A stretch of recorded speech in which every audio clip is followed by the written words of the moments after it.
Good morning, ladies and gentlemen, boys and girls, dudes and dudettes. It's 8:45. It's the 1st of March. Happy March to all you wonderful people out there watching. We are FPL, and what a week it's been. Wow, we had a midweek fixture. Hope you didn't get caught out by that. I did mention it last time round. There was a midweek fixtures, and we've had some Tuesday and Wednesday fixtures, haven't you? So without further ado, let me get you guys seeing what I can see. As always, I'm on the wonderful socials, aren't I? I'm on X, AJ985P, 85P. That's right. I am on Facebook. Of course, I'm AJ85 channel. I'm also on the wonderful Twitch, A_J_P_8_5. And of course, I'm on YouTube, AJ Hardy85, which is where these videos go at the end. Like, subscribe, and follow people if you would. And we could be special friends. You know we can. So we had midweek fixtures, didn't we? Tuesday, Wednesday, and Thursday. It didn't catch me up. I did tell you all to set it all on Tuesday before the 6 o'clock deadline. And I did exactly that. There's the fixtures. We'll have a quick run over them, won't we? Brighton beating Bournemouth in that South Coast derby, didn't they? It was good victory for Brighton. And you want to go, João Pedro, well done, you guys. Kluivert once again performing well for Bournemouth, isn't he? Bournemouth still doing okay, but lost in this game. And then Welbeck getting his goal. I'm wondering about Welbeck. Is he back? If you have a look at Welbeck's last few games since injury, he's done something in the previous match. Didn't play against Southampton, and then got 2 assists against Chelsea. So he's done okay since he's returned. He's got a couple of returns in that match. So 2-1 win for Brighton. Welbeck and João Pedro getting the goals. Kluivert for the wonderful Bournemouth. 3 bonus points of Kluivert. I know a lot of people jumped on his bandwagon. He's done really well. João Pedro's got 2 bonus points, and Welbeck got the other 2 in that one. Crystal Palace continuing their good form. 4-1 victory against Aston Villa. Destruction, even though they were at home. Ismail Assar getting a couple. Nketiah and Mateta's weekly goal. I did look at Mateta and consider him as a forward option. He scored as well. Chris Richards, the defender, getting an assist. Eze getting his assist. Mitchell and Munoz getting his weekly points. He's done really well, hasn't he, Munoz, since he's started playing for Crystal Palace in that position, at right wing back positions. Rodgers getting the goal for Aston Villa with Watkins' assist. Watkins did really well since that scare, wasn't there? Was that week where I thought, oh, is he playing? Is he not going to play for Aston Villa? Wolves versus Fulham, 2-1 win for Fulham. A bit of a surprise. I thought maybe Wolves might do something in this game, get a draw, probably nick a win, but they lost in the end.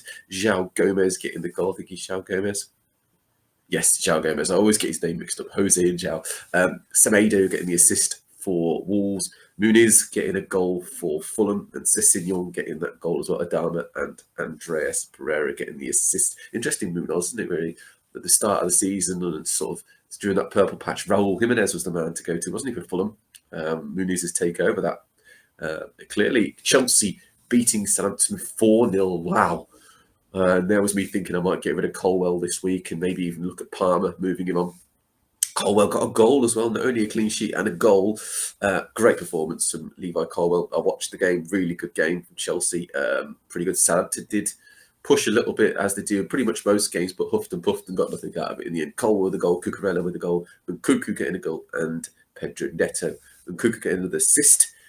Tosin, Neto getting an assist as well, and George getting the other assist in a 4-0 win against Southampton. Cucurella getting 3 bonus points, Colwell 2, and Cuckoo 1. Disappointed Colwell didn't get the 3 bonus points, I guess, because Cucurella scored. It changed the whole complexion of the game and the way in which the bonus points were going to be handed out. Wednesday, Brentford versus Everton, 1-1 draw. Thought maybe Everton might squeeze perhaps a win out of this one, but hey, Brentford being the home side, we'll take it. So 1-1 draw. Wieser getting a goal, and Mbuemo, the 1 week I decided to kick Wieser out. He decides to start scoring again. I did have him last week. I'm still aggrieved that he didn't get the assist and the goal. It was quite clearly an assist and a goal last weekend on the game week 26. Didn't get that. Very disappointed in the FPL tower, should we say. So goal for Wieser, assist for Mbuemo, goal for O'Brien, and an assist for Mikolenko. The bonus points went 3 to Wieser, 2 to O'Brien, and 1 to Mikolenko. 1-1 draw in that one. Man United beating Ipswich against... Well, I would say it was a weird one, actually, that game. I watched this and I thought, not great. Got a man sent off as well that in Dogu. What can you do in that one? But otherwise, the goal for Maguire goal for De Ligt. Bruno Fernandes getting 2 assists and Dello getting 1. Jaden Philogene, wasn't it, who got the 2, and Twanzebe got the assist in that game, but there was an own goal by Morsey and a red card for Dorgu. So the bonus points were 2 to Bruno Fernandes, 1 to Maguire, and 3 to Jaden Philogene. Forest and Arsenal drew 0-0. Nico Williams, I put him on the bench. I know. I thought there was going to be at least a goal or 2 in this game for Arsenal, perhaps a 1-1 or a 2-1 or a 2-2 or something like that. But no one really turned up, let's be honest, today. Hence the 0-0 scoreline. 3 bonus points for Nico Williams, 2 for Saliba, and 1 for Gabriel. The only positive is I do have Nico Williams in my team. So, he hasn't got a price or anything crazy like that and caused any issues in that sense as well, although I do have David Raya, so another clean sheet for him. City versus Spurs, Haaland goal in this game, and that was it. 1-0 victory. Edison 3 bonus points, 2 for Haaland, and Guardiola got 1. Then we went over to Anfield, where Isak was ruled out injured, wasn't he? McAllister got a goal, Szoboszlai got a goal, Diaz and Mo Salah with the assists in a 2-0 win for Liverpool against Newcastle. Murphy getting a yellow card. Damn it, Murphy. I put him in as well. He came in as well. 3 bonus points to Szoboszlai, 2 for Luis Diaz, and 1 for Virgil van Dijk. And then the final game of game week 27 was West Ham versus Leicester. And it was a 2-0 win. So Soucek got a goal, Bowen got an assist, and Kudas got an assist. And there was no goal from Vestergaard. Now, that is harsh. It was not an own goal. Well, I don't think it was. Now, I think it was a Bowen goal, quite clearly, quite honestly. I think he was going for goal. It might well have been on target. It took a deflection, but, come on. Even Bowen wants the goal for himself as well. But a 2-0 win nonetheless. Bowen's goal ended up becoming an assist, which meant the bonus points went 3 to Creswell, 2 to Soucek, and 1 to Wan-Bissaka. Wow. So I finished off that game week, ladies and gents, boys and girls, with a juicy 57. It's not juicy at all. It was good-ish. I beat the average points. That's what I look for every week, basically. What's the average score line? I'm never going to get the highest points because I'm not playing all these chips, etc., which is pretty much what these people are doing to get such high scores. You don't get prizes, by the way, for playing your chips, so don't get too excited about 120 points if you've done a triple captain or a bonus bench boost or something like that. You're not going to get that weekly highest points reward or gift or whatever they give to you, or prize, should we say.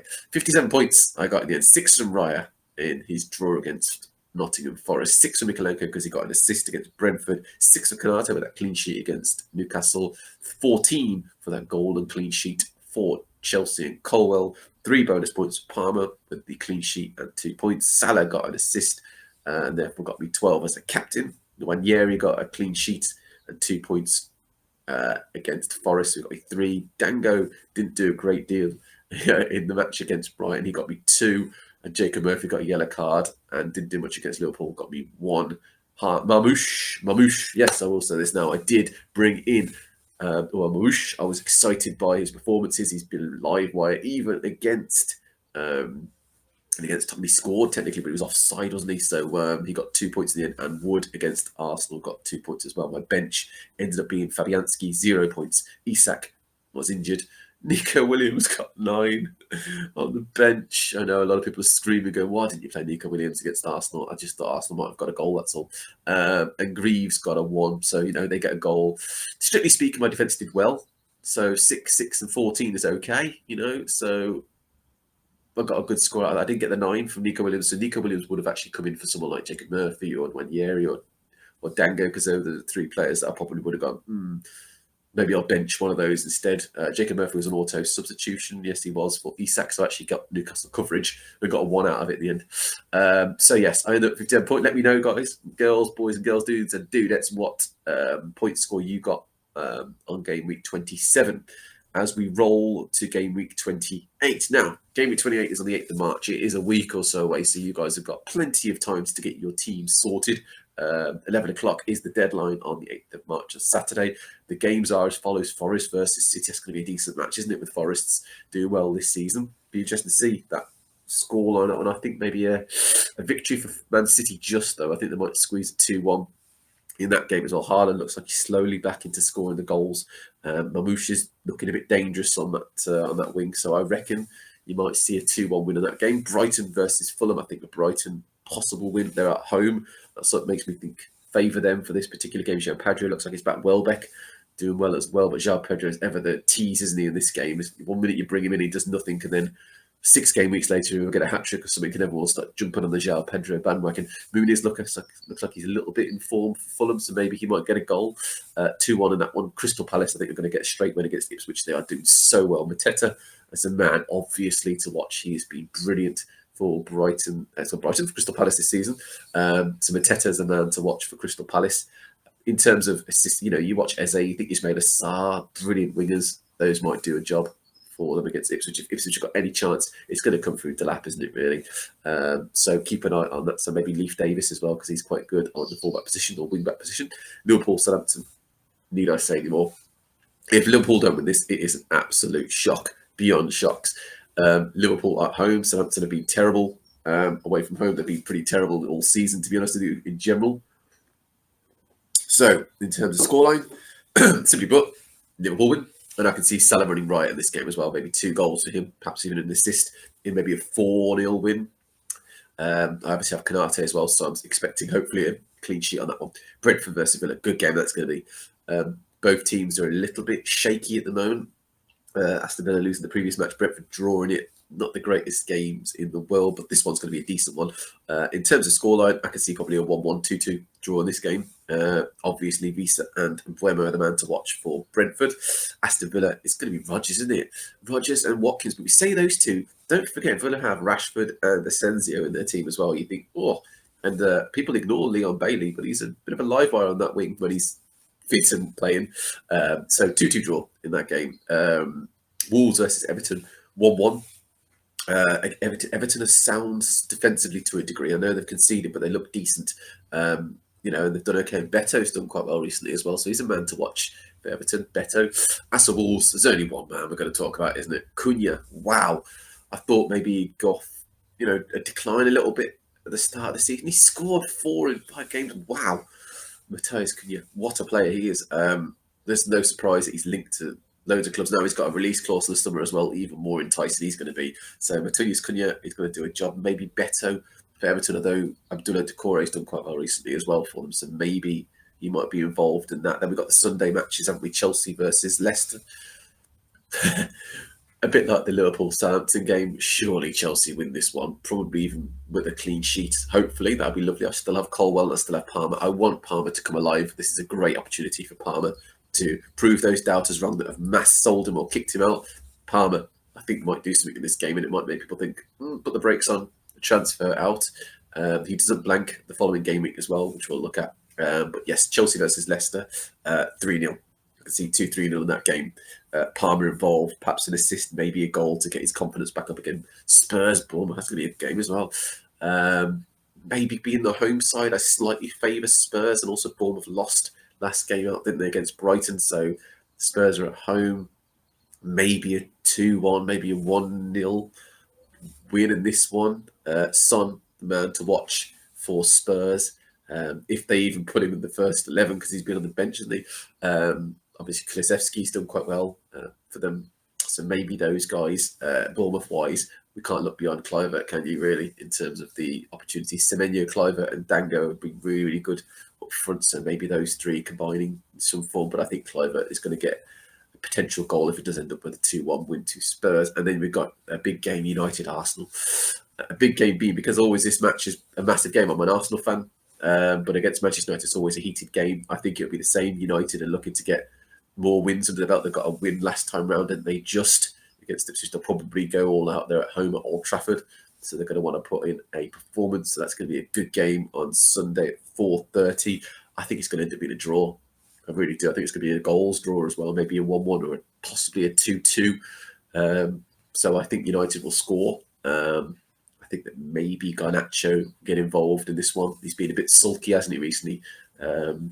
Alejandro Garnacho, but maybe he'll do something in this game.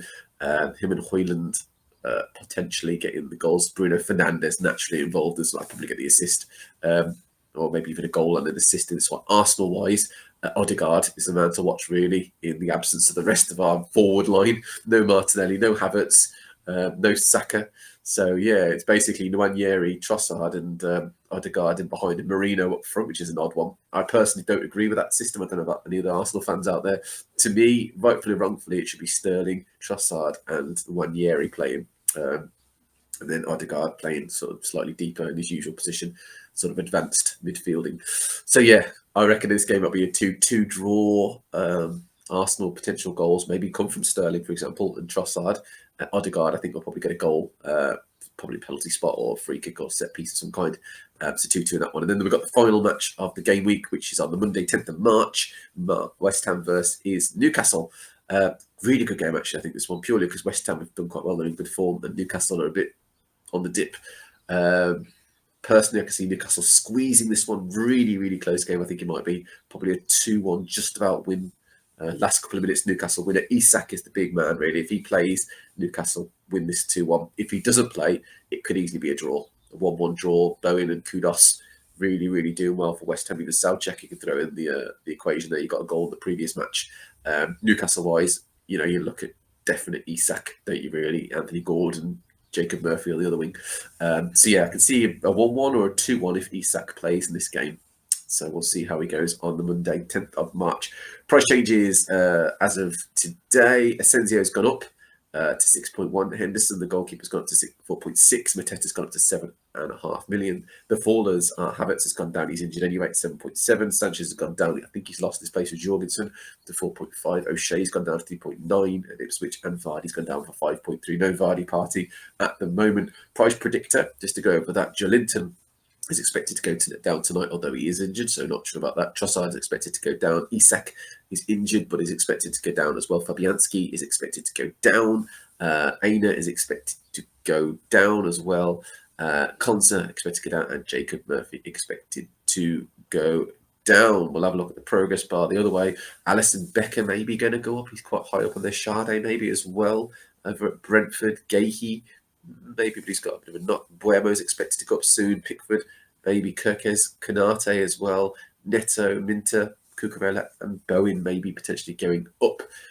So really quickly before we finish, I did want to talk about the strategy going forward. Now we are hitting game week 28 next game week, as you guys can see from the fixtures there. We have a blank, well, I say blank game week. A couple of teams will blank on 29 as well. If you don't already know, there you go. This is a shortened version of the fixtures. We'll look at them in more detail. But Newcastle's a big team, and Liverpool is a huge set of teams, players that are going to be missing, really. So as it stands right this second, if I kept this team right now, not including the goalkeeper, obviously will play Raya for Arsenal. Kanate is going to be out for me. Jacob Murphy is going to be out for me. Mo Salah is going to be out, and Isak. So I've got 4 players. So immediately attention turns to trying to get 11 players on the pitch, really, isn't it? Bar Fabianski, most of my players are playing for their teams.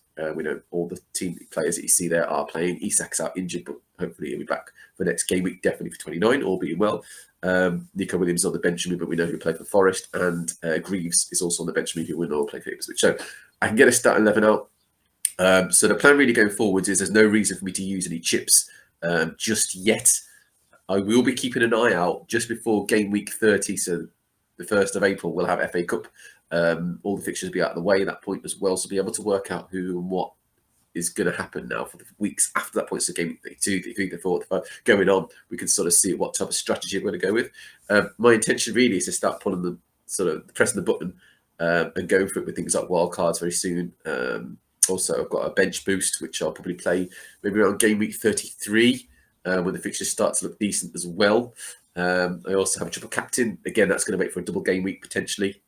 Obviously, all eyes are on Mo Salah if they play a double game week as well. He's going to miss next game week because of the cup final match, the cup matches we say. So, really, to be honest with you, a lot of it's going to boil down to what happens for the FA Cup fixtures, and obviously after this weekend, because we've got FA Cup this weekend, we're interested to see who's going to stay in. There's a lot of Premier League teams that might get kicked out, so things like blank game weeks might be interesting to keep an eye on who gets kicked out of the FA Cup Premier League team-wise this weekend.